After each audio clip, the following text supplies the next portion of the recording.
Hello, welcome to Stoney's Rants. Stoney'sRants.com is where you can find us. I'm your blog host, Stone Mason. I'm required to tell you that there's a language warning here, cussing, insults, and some downright wrong behavior. Don't like it? Don't listen. Hey y'all, Stoney here. Had such a nice day, and I'm always talking about edible weeds.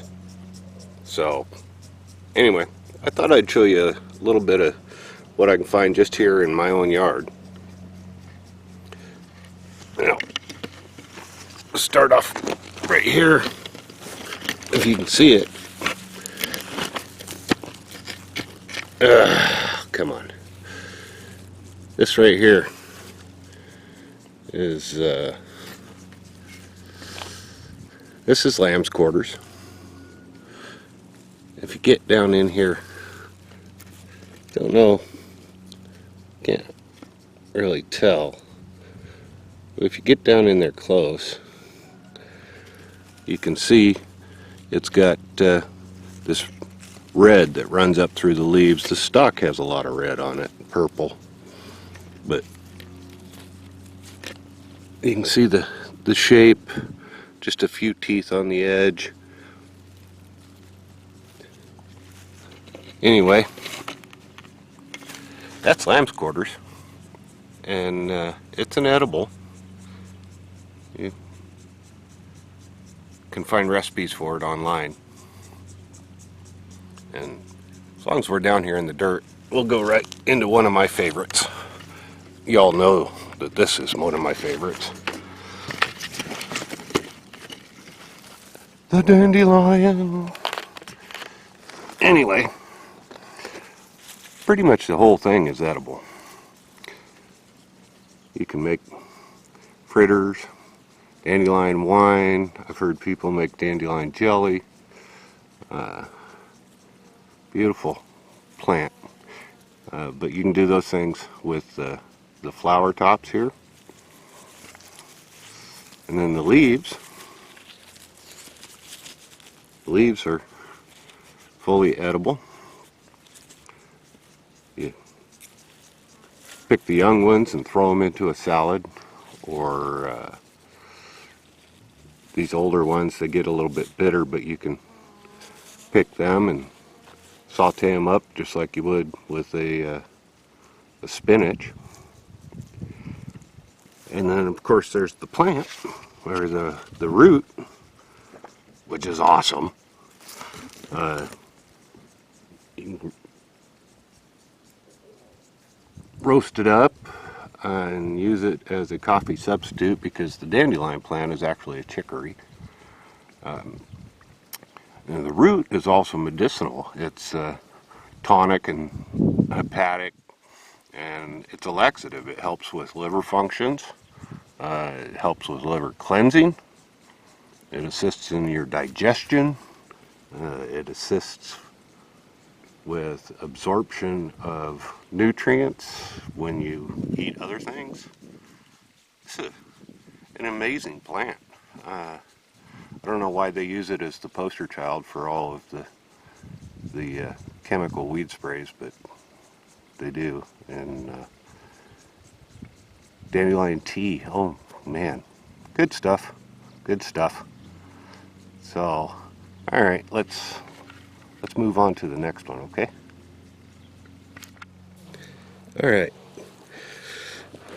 here we are, laying in the driveway, and this beauty right here, this is yarrow.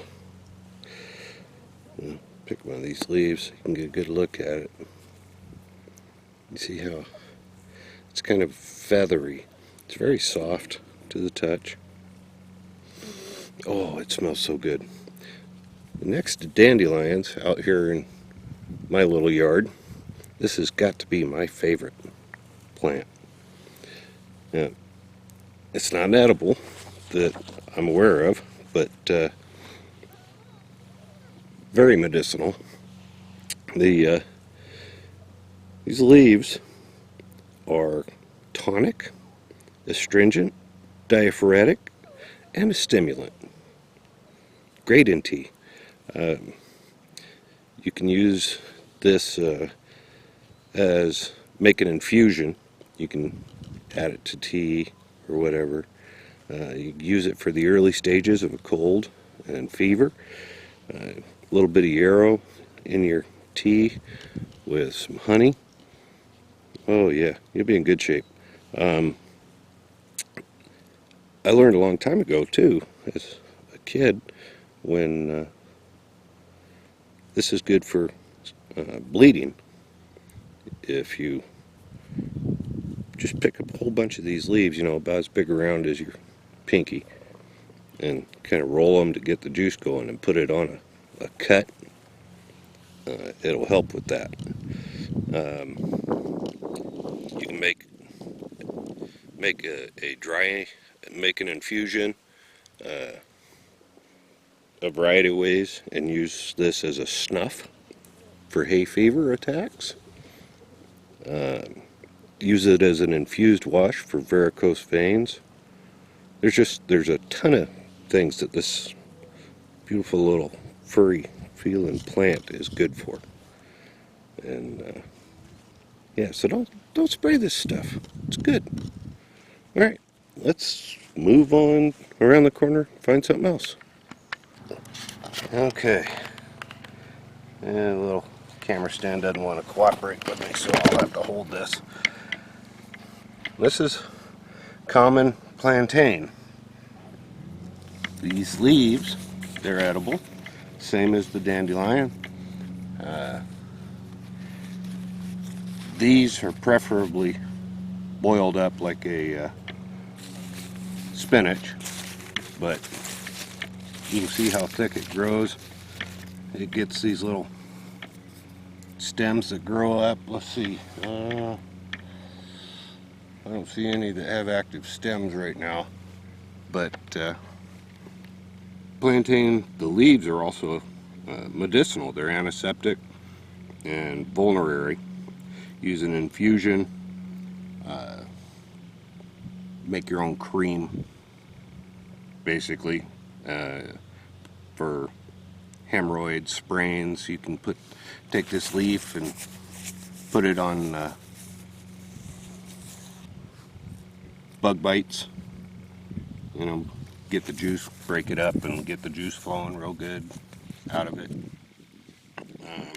The leaves are also germicidal and anti-hemorrhagic, so much like the yarrow, you pick some of this and score it, roll it around in your fingers and get it all good and juicy, and put it on cuts. Good stuff, good stuff. I wanted to show you some more, but I guess they haven't come up yet. Purslane is one of them, but I don't see any out yet.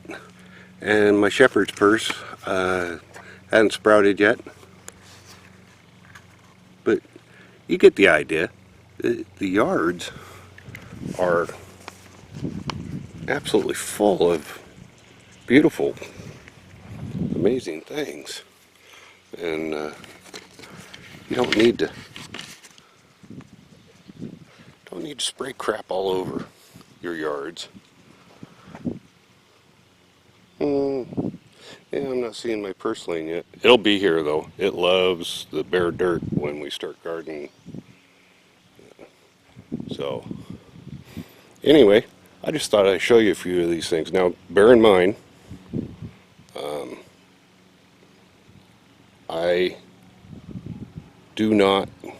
I'm not a doctor, and I'm not telling you to use any of these things for medicinal purposes without a significant amount of knowledge or advice from your doctor. No need in killing yourself and then saying, oh, Stoney told me to do it.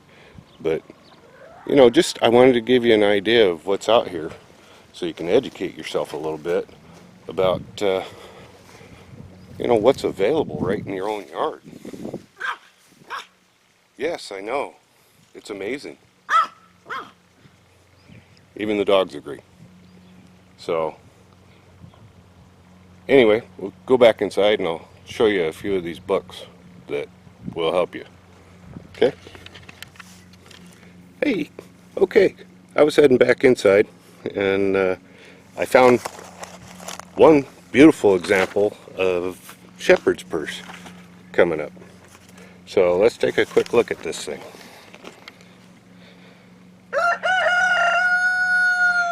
I don't know if you can see that. It's got these little white flowers, but the thing that really sets it off is these leaves.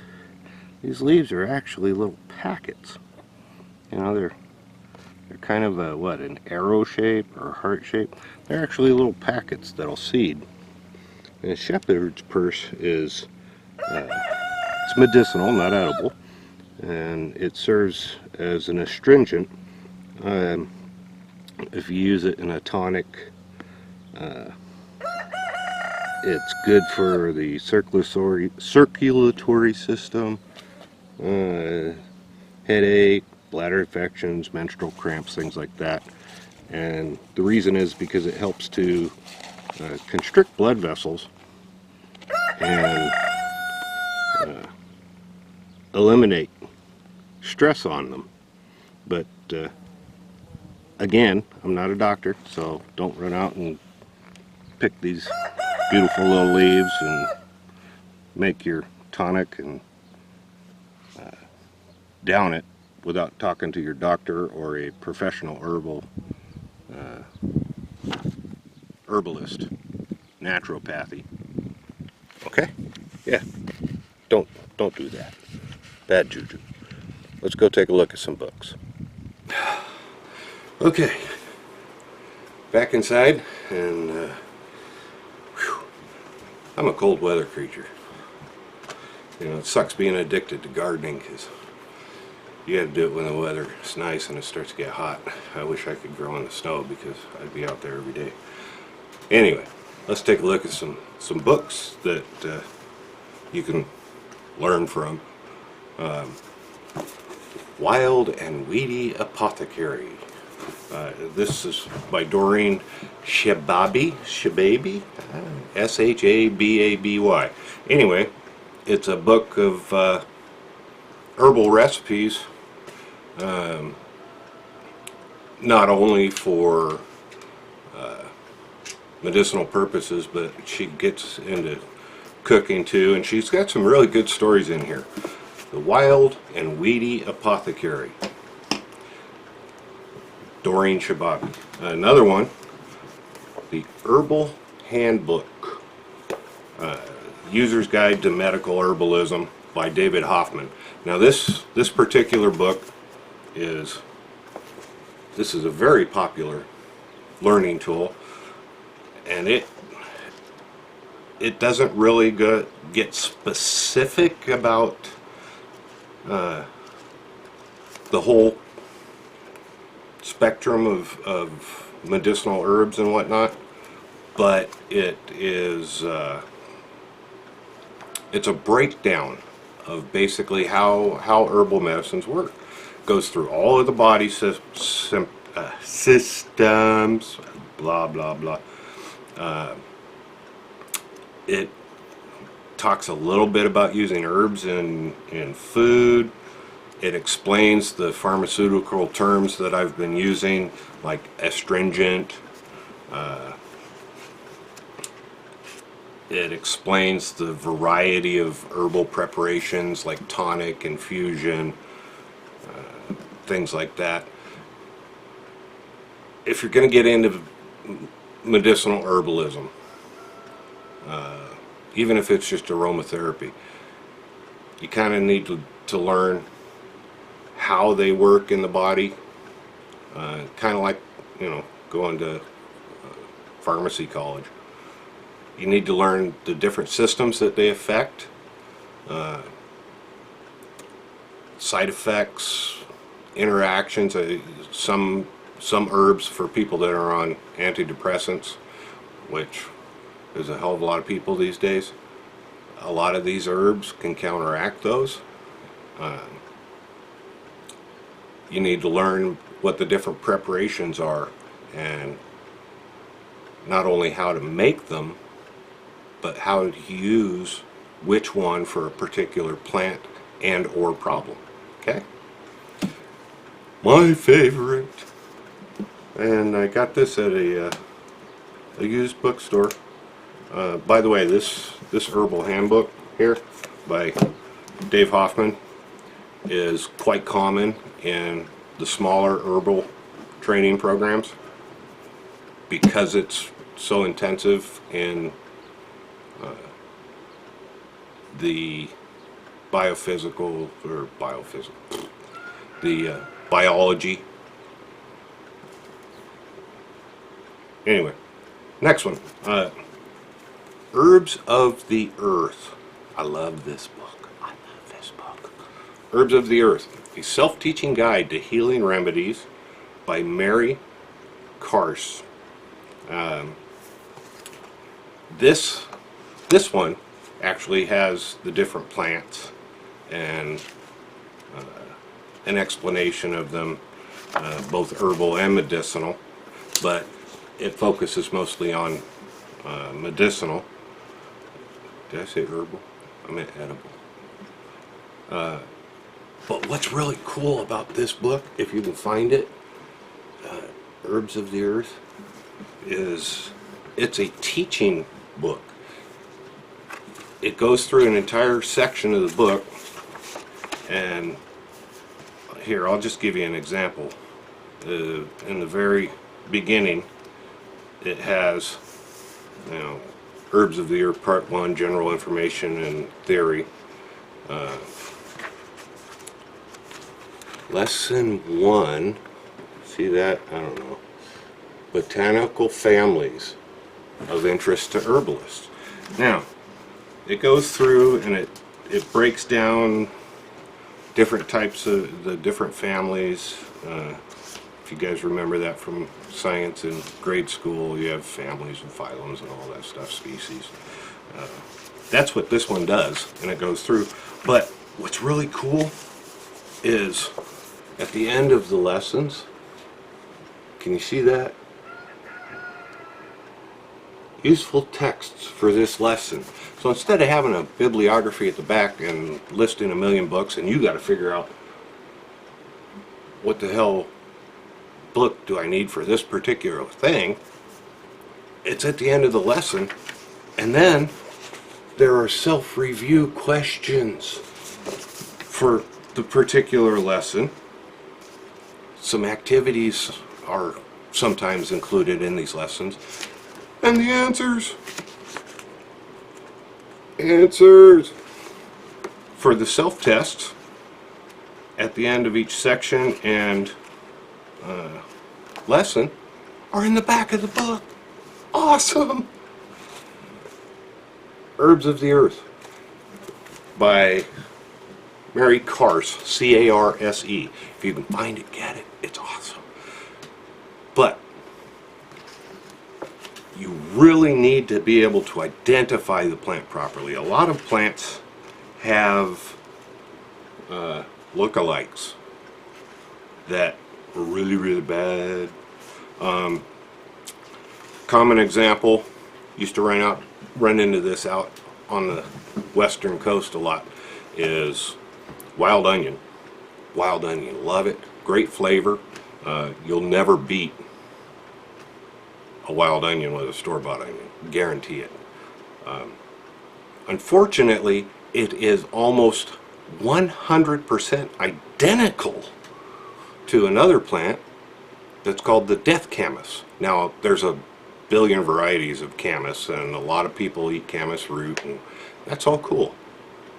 That's why it's important to be able to identify exactly what it is you're dealing with, because the death camas and the wild onion, 100% identical. The only way you can tell the difference is to actually break open the bulb and smell it. Okay? The significant difference is the death camas will kill you. Alright? Something to think about. Now, find these books. It's just wander through your yard. Don't go places that have been sprayed like the public parks. Wander along the riverbed, river bank, up through the woods, wherever. Find these plants. Now, I'm gonna quote from the book here for you. Nothing contained in this video is intended to be a substitute for professional medical diagnosis and treatment. None of the plants recommended are known to be narcotic, poisonous, or dangerous when used as directed. But you need to have direction. So anyway, I can go for days on this topic. Bottom line, there are weeds everywhere that have great value, both medicinal and edible.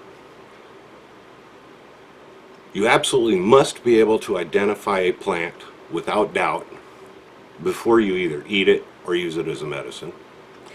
And you really, really, really gotta have some professional guidance before you take any kind of medicine, herbal or otherwise. So, there you go. Hope you enjoyed the very close-in look at a piece of my pharmacopoeia yard. And, maybe you'll get out there and learn something, find one of these books, get excited. This is where medicine came from before we started popping pills. Good stuff.